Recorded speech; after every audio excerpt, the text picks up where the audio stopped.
আপনি কি একটু ভেবে দেখেছেন ১০০ বছরের বেশি সময় পার হলেও কেন কোকা কোলার টেস্ট প্রায় সেম থাকে?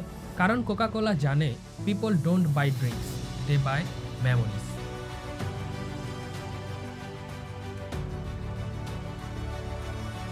কোকা কোলার ফর্মুলা শুধু একটা সিক্রেট রেসিপি না, এটা একটা ব্র্যান্ড প্রমিস। তারা চাইলে ট্রেন্ড ফলো করে বারবার টেস্ট চেঞ্জ করতে পারত, কিন্তু করেনি। কারণ কোকা কোলা নিজের জায়গা বানিয়েছে হ্যাপিনেসের ব্র্যান্ড হিসেবে।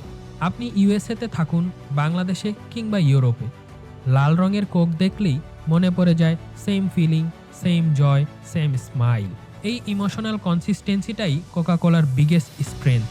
আজকাল অনেক বিজনেস ভাবে নতুন কিছু না করলে টিকে থাকা যাবে না, কিন্তু রিয়ালিটি হলো consistency is more powerful than constant change. যে ব্র্যান্ড বারবার সেম কোয়ালিটি দেয়, সেম মেসেজ দেয়, সেম ভাইব ধরে রাখে, কাস্টমার তাদের ট্রাস্ট করতে শেখে। And trust is the real currency in branding. আপনার ব্র্যান্ডও কি একটা ক্লিয়ার কনসিস্টেন্সি স্টোরি বলছে? ব্র্যান্ডিং মানে শুধু লোগো বা কালার না, ব্র্যান্ডিং মানে what people feel about you.